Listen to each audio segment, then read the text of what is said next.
The Galileo case. Does it really prove that the Church was an enemy of science? What really happened in the Galileo incident? Let's look at it today on the Catholic Church, Builder of Civilization.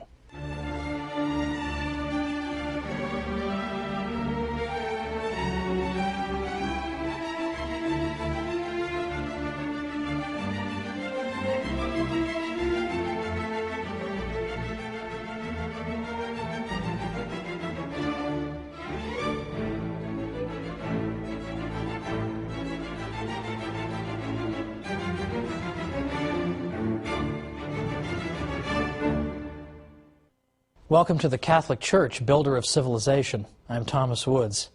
Today we're taking on the difficult question of Galileo, because for the past couple of episodes I've been trying to explain that modern scholars reject the old idea that the Catholic Church was nothing but an opponent of the sciences.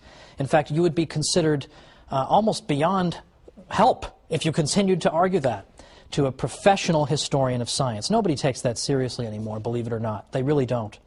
However, the Galileo case still occupies such a prominent place in the popular mind that it's, I think, perhaps the greatest obstacle in our paths to trying to persuade people that, in fact, the Church has not consistently been an opponent of the sciences or any such thing. So I think it's important to go into this Galileo case in a little more detail than we usually get. And I will say up front, as I said last time, that I'm not here to suggest that every course of action pursued by important churchmen, and even in this case a pope, was wise or prudent. In fact, I think it has damaged the Church's reputation tremendously. At the same time, though, in all fairness, I think it's only fair that both sides receive a fair hearing. And typically that's not what happens. What happens is Galileo is portrayed as the great hero who was irrationally put upon by ignoramuses from the Catholic Church. Well, it's time to at least hear both sides. Now, John Henry Cardinal Newman was the great 19th century convert from Anglicanism. Great many of you, I'm sure, have heard of Cardinal Newman. And he was a great historian in his own right. And he used to say that the Galileo case was, quote, the one stock argument against the Church with regard to the Church's relationship to science. Because he said, in effect, that this is the only argument people typically have. And that if you say to them, what if for the sake of argument I granted you the Galileo case? Do you have anything else? What else have you got? Again, most of the time people will just kind of stand there, stare at you blankly, or run away, because that is all they have. So even if you were to grant the Galileo case, Cardinal Newman says this is the one stock argument that's always brought out. But people unjustly extrapolate from this one incident and then draw general conclusions about the Church and science. It's unjust. Well, what we're going to start with is a gentleman who lived before Galileo, who was a 16th century figure. Copernicus, Nicholas Copernicus, was a Polish astronomer. Copernicus believed, in general, in what we would call the Ptolemaic system, or system of the universe or of our solar system. He had one change that he wanted to make, but let's first look at what did Ptolemy believe. Ptolemy was an ancient astronomer. He was a Greek, and Ptolemy proposed that the way the planets were arranged was as follows, that you had the Earth at the center, and you had the Sun and the other planets orbiting the Earth. And according to the Ptolemaic system, or sometimes called the Ptolemaic Aristotelian system, the planets orbited the Earth in perfect circles, and they orbited the Earth at a perfectly constant speed. It was also suggested in this model that the various heavenly bodies, including the other planets and the moon, were perfect spheres. Now, Copernicus took all this, just about all this, as we'll see, for granted. What he suggested, however, was that what we should do is switch a couple of these things. We should put the Sun at the center and have the Earth simply be one of the planets orbiting the Sun. But he kept everything else. He kept the perfect spheres. He kept the perfectly circular orbits and the constant speed. He kept all that. He simply said, let's put the Sun at the center. This became known as the so-called heliocentric system. The system that put the Earth at the center is known as the geocentric system. Now, this is not a ridiculous system, by the way, the pre-Copernican one. The idea that the Earth is at the center and everything's orbiting it Let's just say, first of all, that that's not a ridiculous conclusion. It does seem to comport with common sense. We don't feel like we're moving, right? People standing on Earth, we don't feel like we're moving. And in fact, we speak of the sun rising and the sun setting. We speak in this way. So it's not a ridiculous position. And as I'll show later on in our episode today, there were actually some excellent scientific arguments in favor of the idea that in fact the Earth was motionless and it was the sun that was orbiting the Earth. So we'll put that to one side. And we'll also note that this system actually worked very well for observing planetary motion. It actually worked pretty well. It wouldn't have lasted for 2,000 years or 1,500 years anyway if it didn't sort of work. It does sort of work. Now, the system that Ptolemy proposed wound up getting a little more complicated over the years in order to make his system correspond to what was being seen in the sky. So it is true, he had to add things called deference and epicycles, but roughly this was his system. The Earth at the center, the planets going in constant speeds and circular orbits, and with perfect spheres. So this is the system that Copernicus is going to overturn slightly. Copernicus puts the sun at the center. Now, Copernicus died in 1543, and he, in fact, as he was practically on his deathbed, he got to see, he had just published his work at the urging, in fact, of cardinals. Catholic cardinals urged him to publish his work. And he dedicated his famous book to Pope Paul III when it was published in 1543. He was afraid primarily of ridicule not by theologians, but by astronomers who had very good arguments against the idea that the Earth was in motion. As I say, we'll get to those later. But the Copernican system shared much in common with Ptolemy. It just switched the Earth and the sun. But it was subject to no formal Catholic censure until the Galileo case in the next century. His system, his so-called heliocentric system, was taught as a legitimate theory at Jesuit universities throughout the 16th century. Nobody got in trouble for this, and so on and so forth. It was just fine. It was treated as a theory. Now, in the 17th century, early 17th century, Galileo comes along. Now, Galileo was responsible for discoveries in physics and other areas, but we're focusing on what he saw in his telescope. Because although he didn't invent the telescope, he put it to important use. Because when Galileo looked in that telescope, he was able to see things that undermined aspects of Ptolemy's system.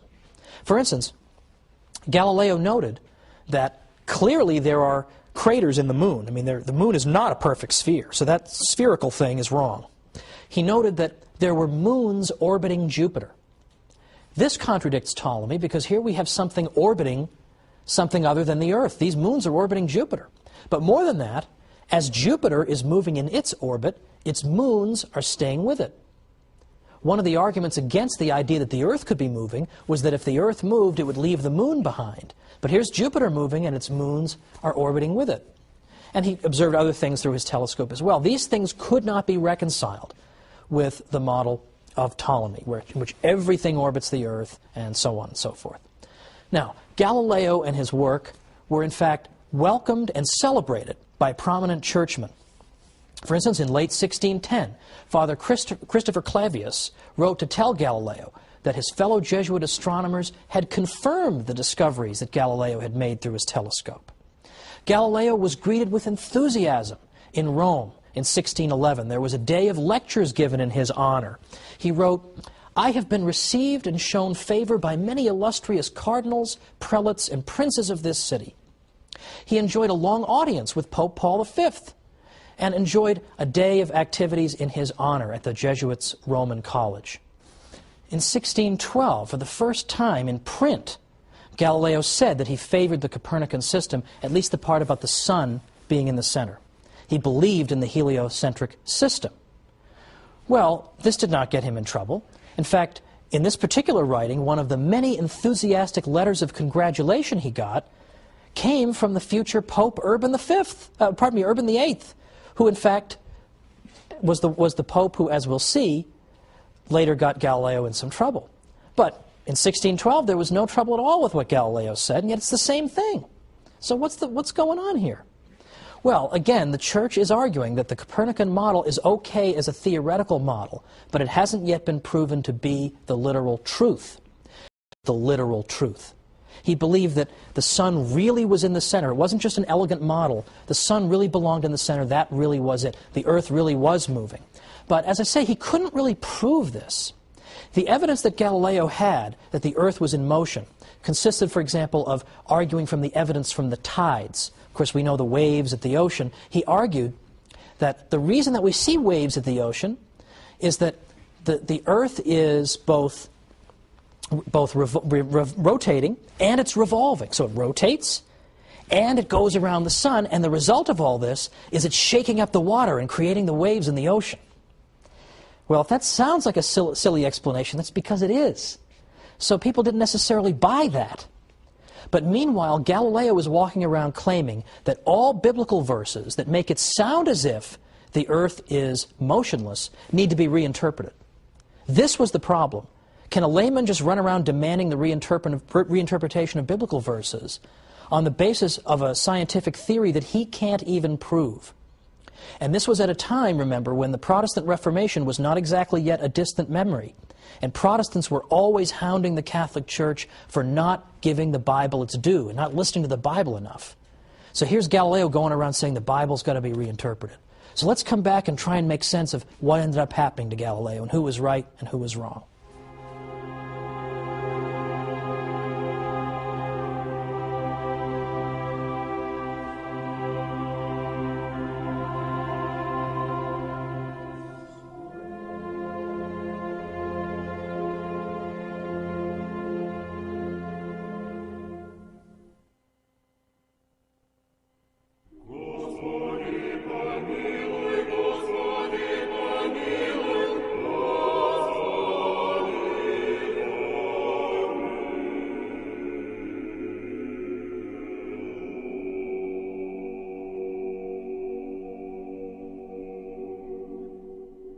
Welcome back to the Catholic Church, Builder of Civilization. I'm Thomas Woods. We're talking about Galileo, and before the break we noted that Galileo believed very passionately in the Copernican model, by which he meant that the sun was at the center of our solar system, so to speak, and that the Earth was one of the planets that orbited it. But as I also suggest, that he did not have ironclad proof of that by any means. And if you talk to any historian of science who knows anything about the 17th century, he will tell you that the geocentrists, those who disagreed with Galileo and put the Earth at the center, still had a very good and reasonable scientific argument. And I want to amplify that point and just show that it wasn't a question of complete morons irrationally opposing Galileo, and Galileo being a wonderful genius who has to tolerate all these stupid ignoramuses. To the contrary, they had extremely good arguments that he could not answer. The main argument involved something called stellar parallax. Now that sounds very complicated, but you'll be amazed at how simple it is. Let's first just look at that word parallax. This is a phenomenon that we're all familiar with. We see it every day. Parallax shift works as follows.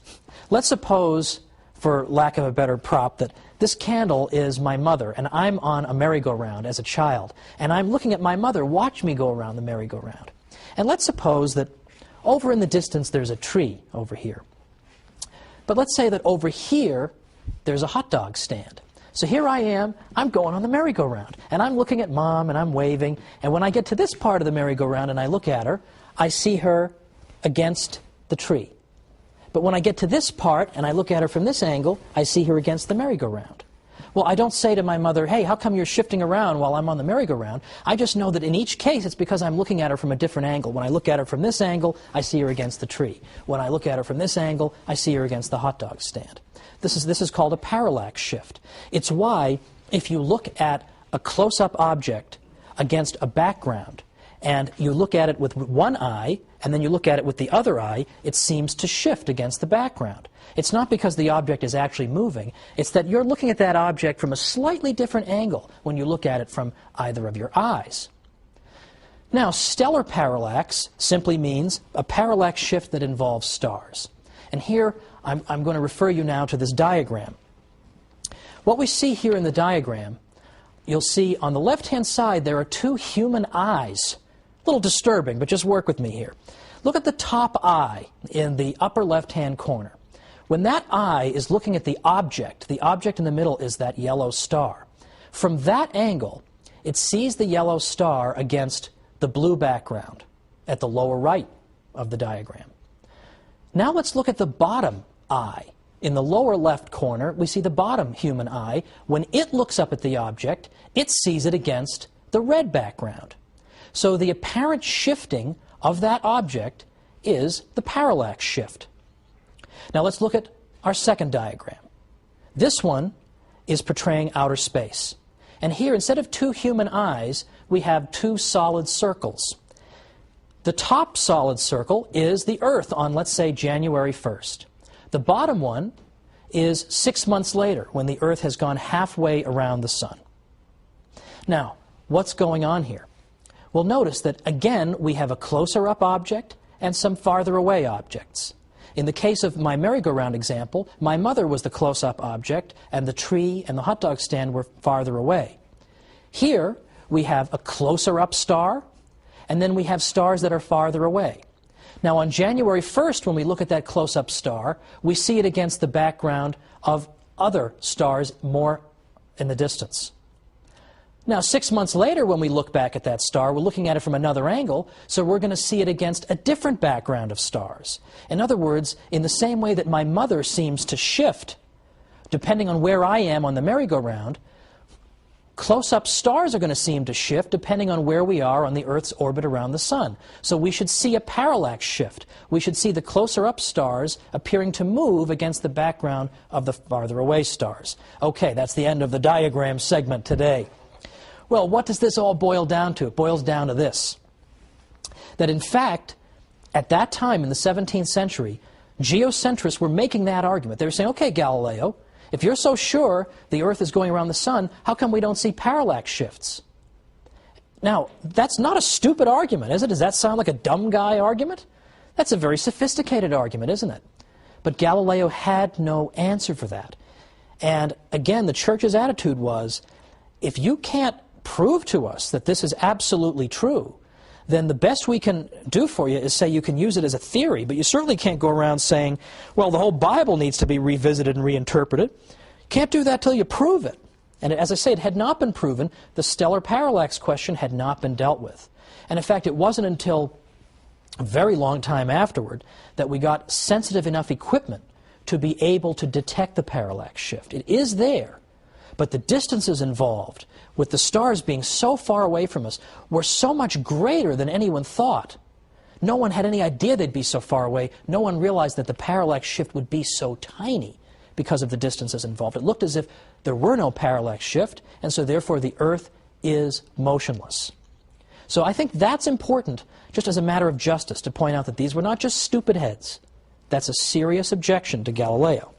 Now, Galileo refuses the compromise that's offered to him, whereby you can teach this as a theory, but at this point, it has not been proven. And again, the Church, as I said, is sensitive to Protestant charges that Catholics aren't paying proper regard to the Bible, so you have all these factors at work. Cardinal Robert Bellarmine said, look, if there were a real proof that the Sun is in the center of the universe, that the Earth is in the third heaven, and that the Sun does not go around the Earth, but the Earth around the Sun, then we should have to proceed with great circumspection in explaining passages of Scripture which appear to teach the contrary, and rather admit that we did not understand them than declare an opinion to be false which is proved to be true. But he said, as for myself, I shall not believe that there are such proofs until they are shown to me. Well, that's not a crazy position to hold, it seems to me. In 1624, Galileo was again received with great enthusiasm in Rome. The Pope told him that the Church had never declared Copernicanism to be a heresy and would never do so. And the Pope decided to hang on to this idea that Galileo could continue to teach what he wanted to teach as long as it was in the realm of theory, until such time, if ever, it should become established firmly as fact. Well, Galileo broke the rules. In 1632, he wrote his Dialogue on the Great World Systems. And in this work, he does not, in fact, stick to the idea that the Sun being at the center is a mere theory. He suggests that it's a fact. But worse than that was that Galileo wrote this dialogue as a dialogue. And one of the characters in the